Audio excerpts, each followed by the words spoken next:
Chapter 10 Nighttime in the Jungle. The sun was fading, and it wouldn't be too long until it was dark. The noises from the jungle seemed to get louder.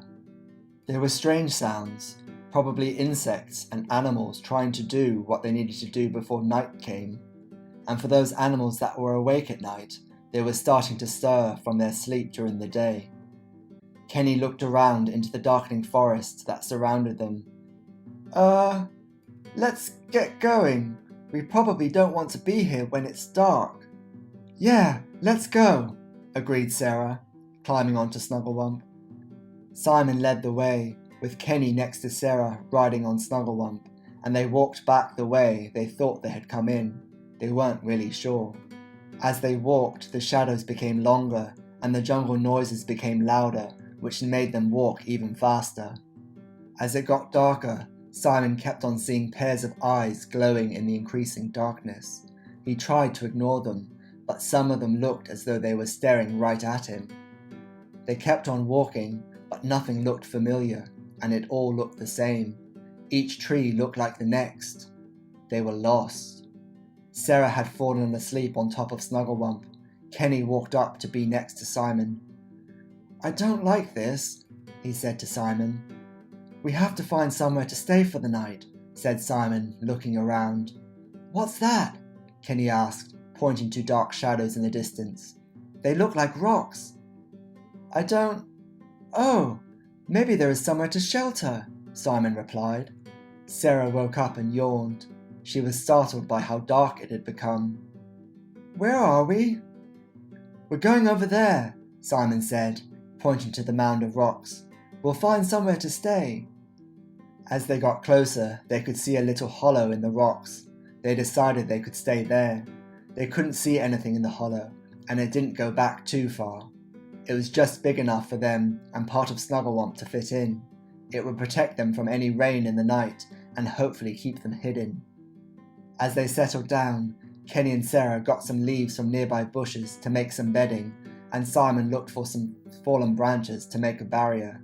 They had learned about making shelters in Scouts, but they didn't have anything with them to start a fire. The temperature was dropping. It wasn't getting too cold, but it wasn't going to be a warm night. They worked quickly to put together a shelter and make it as comfortable as they could. On one side there were branches that Simon had stuck into the ground in X shapes to make a temporary wall, and then they all sat down against the soft belly of the Snugglewump, whose head was taking up most of the other side of the entrance. "At least we'll be warm," said Sarah, patting Snugglewump's big soft belly. As he breathed in, there was a light rumble, almost like he was snoring. "But we're not going to get much sleep," said Simon, feeling the vibrations. They all giggled, feeling exhausted but happy that they were together and safe.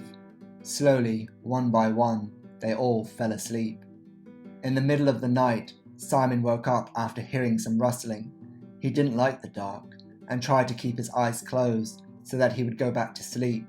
There was some more rustling, and then a snarl. He sat up, his heart beginning to race. Sarah and Kenny were fast asleep next to him. Snugglewump hadn't woken up either. Maybe he was hearing things.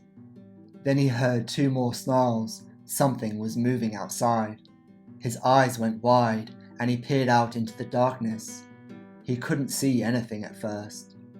Then gradually, he could make out two pairs of green eyes. They stared back at him. His palms got sweaty. He wanted to say something to wake the others up, or move, but he was frozen with fear. "Charge!" A high-pitched war cry sounded from the darkness.